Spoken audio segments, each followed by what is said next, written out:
Flux, इससे पहले हमने इलेक्ट्रिक फ्लक्स पढ़ा था। इलेक्ट्रिक फ्लक्स था, क्या था वो? इलेक्ट्रिक पास हो जाती है वो उसमें। इलेक्ट्रिक फील्ड पास हो जाए किसी पर्टिकुलर एरिया से, किसी यूनिट स्क्वायर एरिया से, ठीक है। मतलब जैसे आपके पास ये कोई बोर्ड है, ये बोर्ड है, ये एरिया, इसमें यहाँ से इलेक्ट्रिक लाइंस ऑफ फोर्सेस जा रही हैं, इसमें से कितनी electric lines of force pass होती हैं उसको क्या कहते हैं? Electric flux. अब जैसे अगर वाटर है, जैसे ये सिंपल ये एक एरिया है, यहाँ से वाटर आ रहा है, तो इसमें से जितना वाटर गुजरेगा इस एरिया को मल्टीप्लाई करता हूं किससे? जितना वाटर गुजरा है, तो आपके पास क्या आ जाएगा? Water flux. इसी तरीके से मैग्नेटिक फ्लक्स क्या, आपके पास ये एरिया या मैग्नेट्स है, मैग्नेट्स है या मैग्नेटिक फील्ड है, समझ लो जब मगनातीसियत या मैग्नेटिक लाइंस ऑफ फोर्स जा रही हैं, तो उस पर्टिकुलर एरिया में से कितनी मैग्नेटिक लाइंस जाएंगी, तो उसको क्या कहते हैं? मैग्नेटिक फ्लक्स कहते हैं। अब वहां जैसे हमने फॉर्मूला देखा था कि मैग्नेटिक फ्लक्स और इलेक्ट्रिक फ्लक्स का क्या था? E dot delta A, electric field intensity area, dot product है तो क्या E A cos थीटा था, डॉट प्रोडक्ट क्या होता है? ये होता है। अब यहां पर क्या कर रहे हैं? मैग्नेटिक फ्लक्स के लिए बात कर रहे हैं, phi m से डिनोट करेंगे इसको। यहां पर क्या होगा? Magnetic field dot delta A, ये क्या है? मैग्नेटिक फील्ड है, डॉट हटेगा तो क्या आएगा? B A delta A cos theta आ जाएगा, ये मैग्नेटिक फ्लक्स के लिए, ठीक है, ये फॉर्मूला। अब इसका मैक्सिमम मिनिमम वगैरह का देखना है आपने, वो उसी तरीके से कि मैक्सिमम मिनिमम कब मैक्सिमम फ्लक्स होता है, कब मिनिमम फ्लक्स होता है। इसके अंदर अब एक चीज ये है कि भाई यहाँ पर ये जो ए है ना, ये क्या है? यहाँ पर एरिया वेक्टर, एंगल जो है ये एरिया वेक्टर के साथ है, तो एरिया वेक्टर के साथ एंगल है इसका। मैग्नेटिक फील्ड का जो एंगल है ना इनका, ये एंगल एरिया वेक्टर के साथ है, एरिया के साथ नहीं है। अब आप बोलोगे भाई ये जैसे ये मैग्नेटिक, ये क्या है? एरिया है, यहां से मैग्नेटिक लाइंस आ रही है, ये 90 एंगल बन रहा है, तो नहीं बन रहा है, ऐसा नहीं होगा, ठीक है। एरिया वेक्टर क्या होता है ये बताओ पहले,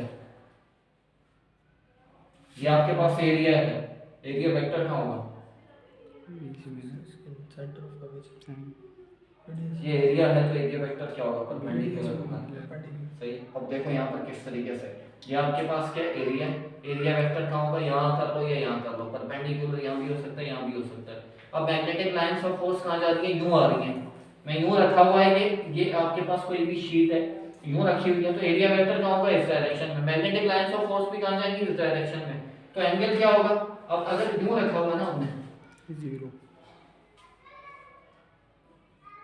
ये मैग्नेटिक लाइंस मैग्नेटिक फील्ड का है और ये एरिया वेक्टर है, तो इनके दरमियान एंगल क्या होगा? जीरो होगा। अगर एंगल जीरो होता है तो क्या होता है? देखते हैं मैग्नेटिक फ्लक्स क्या होता है? बी ए cos जीरो, cos जीरो क्या होता है? 1 होता है, तो ये क्या आ जाएगा? बी ए आ जाएगा। तो ये जो मैग्नेटिक फ्लक्स है मैक्सिमम होगा जब क्या होगा? एंगल बिटवीन किसके? मैग्नेटिक फील्ड एंड किसके? एरिया वेक्टर के क्या होगा? जीरो होगा। जिसके दरमियान जीरो होगा, मगर एरिया से वेक्टर कितना होगा? एरिया से वेक्टर 90 होगा। हमने वैसे चेक करना है, इसके अंदर जो है वो एरिया वेक्टर से वो लेना है एंगल। अब सेकंड केस लेते हैं कि भाई आपके पास जो है इस तरीके से है, ये क्या था? आपके पास जो है एरिया है, मतलब कोई शीट है, और ये यहाँ पर यूं रखी हुई है, यहाँ पर तो नहीं बना सकते मगर यूं है। एरिया वेक्टर कहाँ होगा?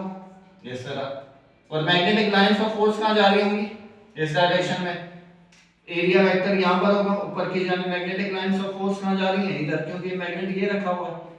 यहाँ पर कुछ भी ऐसा है कि मैग्नेटिक लाइंस ऑफ फोर्सेस क्यों जा रही है, तो इनके दरमियान एंगल कितना होगा? 90। तो हम 90 पे चेक करें अगर, तो 90 पे जो है कोई फॉर्मूले के अंदर सब्स्टिट्यूट करते हैं, phi of m is equal to ba cos 90। cos 90 क्या होता है? 0 होता है, तो phi of m क्या हो जाएगा? 0 मल्टीप्लाई समथिंग, तो 0 ही हो जाएगा। तो यहां पर क्या होगा? ये जो फ्लक्स है magnetic flux, flux is minimum, minimum मतलब सबसे कम होगा और मिनिमम 0 ही होगा। कब? व्हेन एंगल बिटवीन किसके? बिटवीन बी एंड एरिया के क्या होगा? 90 होगा, ठीक है।